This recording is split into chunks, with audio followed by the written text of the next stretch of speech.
la semana anterior en el Wisdom Tree Crude Oil Fund, que ha entrado más de 500 millones de dólares durante la semana, triplicando el total de fondos.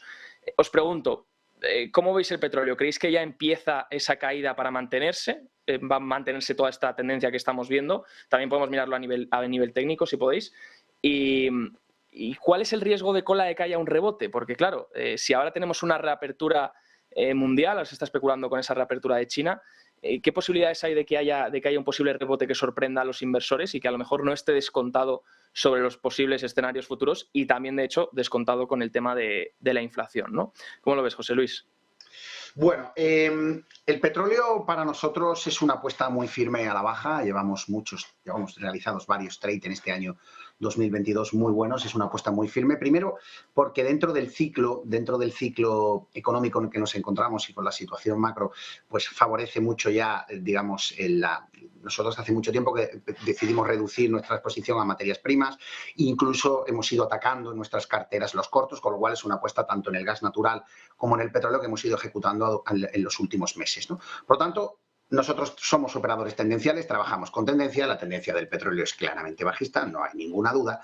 La clave aquí puede estar un poco en dónde puede agotarse esta tendencia bajista tan manifiesta, ¿no? ¿Dónde puede ser el punto de inflexión donde el precio del petróleo pues tome una baja? Entonces, para ello podemos usar factores técnicos, factores de sentimiento y factores estacionales. En este caso yo voy a dar un parámetro estacional sobre cuándo el petróleo históricamente comienza a subir. Sentimiento de mercado, ¿qué opina ahora mismo? ¿Cómo está el sentimiento con respecto a los inversores? Si los inversores mayoristas son optimistas o no, y niveles técnicos, ¿no?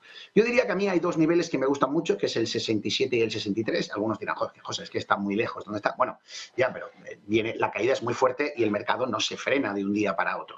Y sobre todo no se frena porque observando un poco el movimiento que están realizando de desaceleración o no del proceso de caída del petróleo, yo no veo que haya a día de hoy ningún atisbo de desaceleración de ese movimiento. Es más, creo que el mercado va acelerado, podemos verlo en indicadores como cualquier oscilador o indicador, en este caso tendencial como el MAC, vemos como los mínimos son perfectamente decrecientes y el precio sigue creciendo a la baja o sigue siendo decreciente. Por lo tanto, no hay divergencia, no hay desaceleración del movimiento. Esto implica que cuando vamos a montar un suelo relativamente importante, lo que le gusta al mercado es realizar algún tipo de formación de desaceleración donde el precio intente poco a poco generar un sistema de rebote a través de la desaceleración. Por lo tanto, yo a priori no la veo. Luego veo una zona de control bastante clara del precio. Vamos a ir un poquito para atrás. He marcado esta zona que me gusta mucho, es 63, y además es el pivot point S2 del mes de diciembre. O sea que en plena caída podemos aprovechar el mes de diciembre, tocar esa zona extrema de pivot point que es muy relevante para el mes y además es coincidente con el nivel de 63 que ya ha sido suelo hasta en 3 ocasiones anteriores durante el año 2021. Así que es un nivel que me gusta mucho. Y por delante tengo el nivel del Fibonacci 50 de toda la subida, que es en torno al 67. Así que yo lo que haría sería buscar divergencias alcistas entre 67 y 63, desaceleración. Y ahora te decía, voy a intentar mostrarlo con una gráfica en este caso, me voy a ir al índice de optimismo del petróleo para ver cómo está realmente esta situación de los inversores. ¿Qué piensan los inversores sobre el petróleo? Y al mirar el gráfico me voy al índice, al Optims del crudo, y lo veo que está entrando en zona de menor de 30. Bueno, esta zona históricamente es una zona de extremo pesimismo con respecto a la valoración del petróleo, y cuando ha ocurrido en otras ocasiones, fijaros que entró ahí, se produjo un rebote importante, bueno, en el caso del año del COVID, ¿no? Rebotó también con mucha fuerza. En casos anteriores, fijaros, donde ha entrado muy parecida a la señal actual, se produjeron rebotes, también se produjeron entradas en el año 2015, hubo rebotes, también ha habido pequeñas entradas, en este caso no hubo rebote, pero en el año 2016 también. O sea, cuando el precio entra en una zona tan extrema de pesimismo como la que está entrando ahora, suele reaccionar no en el corto plazo, sino que madura y realiza una entrada tranquila y suave. Tiene que hacer un landing, o sea, un aterrizaje suave, pero digamos que se está preparando el terreno para un suelo de corto medio, ¿no? ¿Por qué? Porque el pesimismo ya está en zona extrema. Y cuando ha ocurrido en las circunstancias anteriores, aquí tengo una gráfica donde lo muestro desde el año 2010, normalmente el mercado ha rebotado con energía. Y luego me meto en el patrón estacional. Y si me meto en el patrón estacional, digo, bueno, ¿cuándo me cuadra que pueda producirse ese rebote? Bueno, pues lo que podemos ver en el caso del petróleo es que tenemos un patrón bajista muy potente, que es el patrón bajista más fuerte que se produce en el crudo. Aquí tengo una estadística de los últimos 31 años del petróleo y vemos como hay una caída muy fuerte desde octubre hasta finales de diciembre. Pero a finales de diciembre, si nos fijamos, hay una recuperación, lo vemos ahí como una recuperación, es un periodo natural donde el mercado tiende a recuperar, donde el petróleo tiende a mejorar históricamente en esos 31 años, en la serie de crecimiento suele ser favorable. Entonces, haciendo una composición de lugar, digo, bueno, quizás el petróleo va a seguir siendo bajista porque lo está siendo, necesita que monte una especie de proceso de desaceleración de suelo en niveles relevantes, como puede ser el 63, 67 en esa zona, que haga una divergencia alcista, que eso coincida un poco con el final de diciembre, principios de enero, y a partir de ahí entre en un patrón estacional que pueda provocar rebotes, patrones estacionales favorables, que con un índice de pesimismo bien bajo provoque lo que provocan los índices de pesimismo, que es la teoría de la opinión contraria o el sentimiento contrario del mercado, y es buscar esas oportunidades. Y ahí surge pues una fecha que es a partir del 20-25 de diciembre, que es cuando se produce un rebote muy interesante en esas fechas, entre el 20-25 y el 5 de enero, hay un rebote muy interesante que en los últimos 15 años el petróleo ha rebotado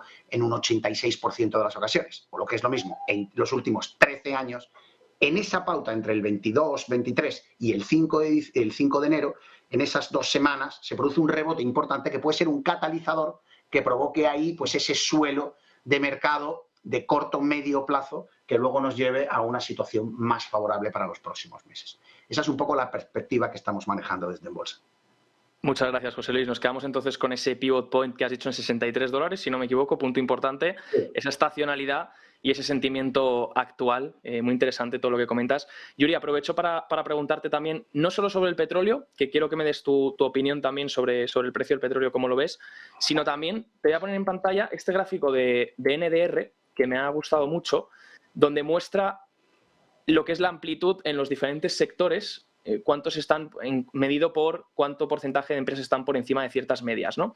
A medida que nos movemos a la derecha, las medias aumentan, van de media de 10 sesiones hasta 250 o por encima, sí, 250 es el máximo, y lo que nos muestra NDR, el objetivo de la gráfica es mostrarnos que energía era el sector que mejor amplitud tenía en medias a largo plazo, son el mayor porcentaje de acciones de dentro del sector energía, está por encima de las medias a largo plazo, pero en el corto plazo vemos que ahora mismo es el peor sector. Es el peor sector con un porcentaje de 27,4% de las empresas por encima de la media de 50 sesiones, mientras que tienen un 44% por encima de la de 200. ¿Crees que esto nos está empezando a mostrar debilidad también en el sector energético? Que de hecho se hablaba mucho de un gráfico que no sé si lo visteis, que mostraba la divergencia entre el XLE o cualquier sector energético y el petróleo. Y te quiero preguntar también, no solo por el petróleo, sino cómo estás viendo este sector también energético de cara a los próximos meses o al próximo año. Bien, empecemos con el petróleo. Estoy mostrando ya el gráfico del crudo concretamente y he hecho una proyección que es poco habitual hacerse porque pocas veces podemos realizar este tipo de proyecciones técnicas, que es proyectar esta consolidación hacia adelante. Y me coincide bastante con unos niveles de soporte que están en torno entre el 61 y el 63 aproximadamente, con lo cual coincido plenamente con lo que ha comentado José Luis. Aparte, las materias primas, la estacionalidad es todavía más importante, ¿no? Les afecta todavía muchísimo más y sobre todo a una materia prima como es el petróleo. Un par de divisas puede caer técnicamente de forma indefinida, pero en una materia prima no. Hay una serie de cuestiones como costes, como geopolítica, como estacionalidad, distintas estaciones del año y demás que hacen de suelo importante, ¿no? Entonces, si bien tenemos técnicamente una tendencia, es una tendencia que no tiene sentido pensar que vaya a durar indefinidamente y que posiblemente estemos relativamente cerca de su suelo. Ahora mismo estamos con el crudo en torno a 73 y le podría quedar cierto recorrido bajista hacia el 63 aproximadamente, pero no mucho más.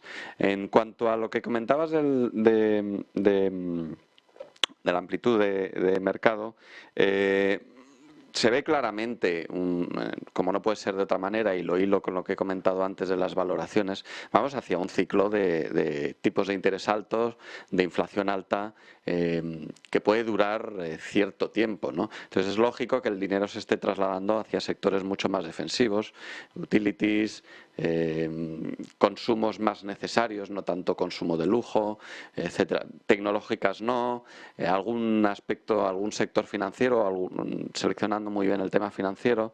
Pero claro, nos estamos encontrando con unos precios de petróleo pues relativamente, a pesar de toda la narrativa que nos está envolviendo, belicista y demás, que nos trasladan de que las materias primas energéticas están caras y demás, vemos que no, vemos que realmente en muy poco plazo de tiempo vamos a ver el petróleo en torno a 60 y tantos, ¿no? Entonces, lógico que para esos precios, pues las energéticas, pues puedan dejar de ser tan interesantes, ¿no? Entonces, quizás se deba a eso es lo que nos está mostrando el gráfico que nos has mostrado. Pues muchas gracias, Yuri, por tu análisis. Aprovecho para haceros la